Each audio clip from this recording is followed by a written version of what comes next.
Dr. Phil, there aren't many words after listening to the pain of a mother and of a father. And I can't help but think, listening to them, and as you said, the world is going to hear this. The urgency is not there. And we watch what's playing out in this country right now. There is a discussion and there is an apathy, as you pointed out, when it comes to terror organizations. There is no right side of terror. And hopefully this will remind people of the reality of what is happening. Well, you know, I think it's so easy for all of us to wake up every morning and respond to what's put in front of us, and you forget what someone is going through, and it can be out of sight, out of mind, and it's endemic upon us to keep it in mind. And you know, it's spending time with wonderful people like Jon and Rachel is behind the motive that's made me so outspoken about what we're hearing on college campuses in America. When I see our young people that are out there protesting on behalf of terrorists, mass murderers, of their fellow Americans. I mean, come on. It's unspeakable. It is. We have failed our young people.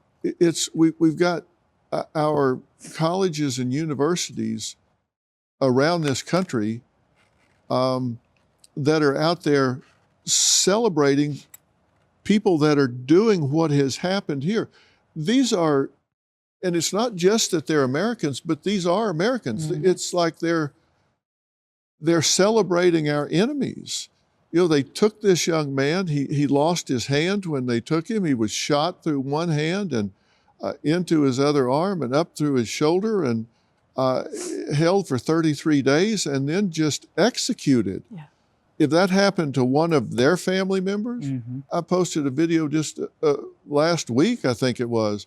What's it going to take? Is that evil going to have to come to their doorstep? Are they going to have to rape their baby sister? Are they going to have to kill their loved ones for them to go, hey, wait a minute, who am I supporting here? Who am I celebrating here? Wake up. Wake up. Wake up. Come on. What are you thinking? I think by having Rachel and Jon on the way that you did, first of all, any parent, and I myself found myself in them. That is a parent's worst nightmare, is for your child to be taken and for that kind of torture and inhumane treatment to take place like that and not knowing. So as we sit here and we bring the news, right, and we report on the facts and what's happening and the numbers, what that interview does is it brings the humanity to the equation. It brings the family to the equation. And I and everybody else watching can see themselves, and you appreciate the urgency and the necessity in that. Yeah, there is an urgency, there's a necessity. You said it perfectly, Dr. Phil. We need to wake up. Our college campuses need to wake up. Our leaders need to wake up. We're not talking about politics here. No. Did anybody hear me ask if they were Republicans or Democrats? Or I could care less. It's irrelevant. Right. I could care less. People say, you know, Dr. Phil, your training's in psychology. Why are you doing this interview? I'm doing this interview because this is human functioning. This has nothing to do with politics. I could care less whether they are Democrats or Republicans, whether Hersh was Democrat or Republican. It doesn't make it. This isn't political. This is family. And we have a collective consciousness in America. This is our culture. And when I see young people that don't have enough critical thinking to know right from wrong, to know a murderer from a champion, and they paint everybody as oppressed or oppressor, somebody forgot to teach these people how to think, to differentiate right from wrong.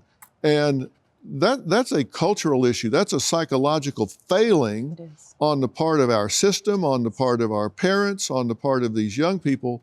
And I put something like that up and get death threats and all kind of things. Well, I'm sorry. I know right from wrong when I see it at that level, and I'm going to call it out. And I am sorry for this family. I am sorry for Hersh.